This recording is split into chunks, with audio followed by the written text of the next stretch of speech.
Hi guys, welcome back to another week of science.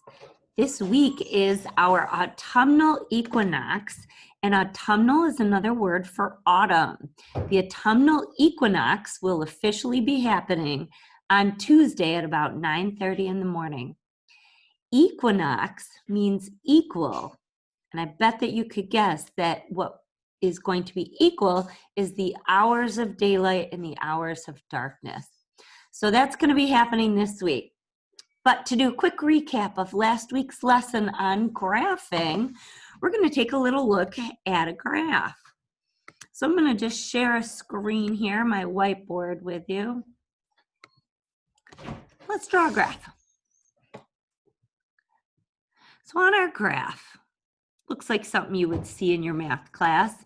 In math, remember, this is your x-axis, always goes on the bottom, and your y-axis is always going to go on the side.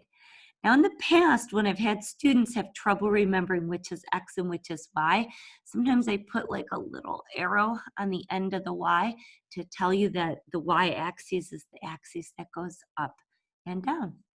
I'm going to type in a few variables, and the first variable I'm going to put here comes from the lab that you guys did, and we're going to put your age on the bottom.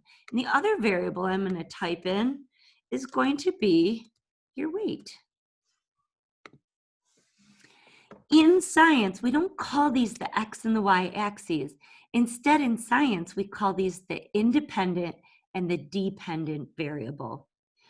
We have to decide which is the dependent variable.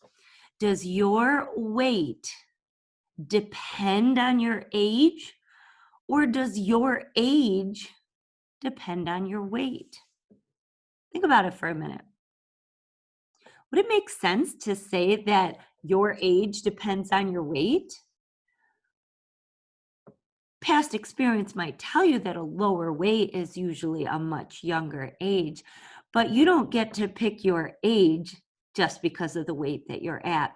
Rather, your weight depends on your age. As you grow, your weight is going to increase.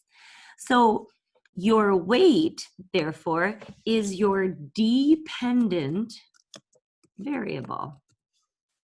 And age is your independent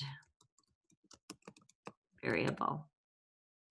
The independent variable always goes on the x-axis, and the dependent variable always goes on the y-axis.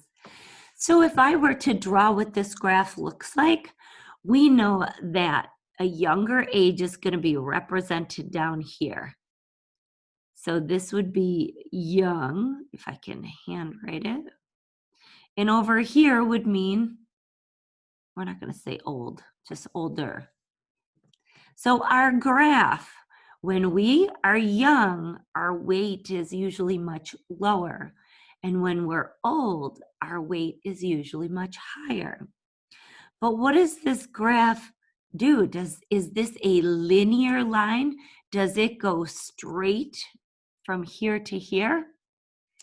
Well, whenever you've gone to the doctor, they've got a little growth chart on there, and they don't want to see your weight grow like that. Rather, they're looking for, when you're young, your weight is going to increase pretty rapidly. And then as you get older, they want your weight to level out. Ideally, you don't want to continue gaining weight the older you get. So this is a non-linear line. It's not a perfect straight line, but it is more representative of the relationship between age and weight. Something I didn't spend a lot of time on last week was writing or describing the relationship. Whenever we write out a relationship of a graph or a relationship of our x and y axes, we would say it like this. We would say, as your age increases, your weight also increases. So I started by mentioning my independent variable first, and then I mentioned my dependent variable second. Hopefully you will have joined me for my Zoom lesson, and in the Zoom, the first half of it will be reviewing graphs and writing the relationships together. All right, thanks for stopping in for this little recap of last week's lesson. Stay tuned for your next lesson, which is on the scientific method. Have a good day.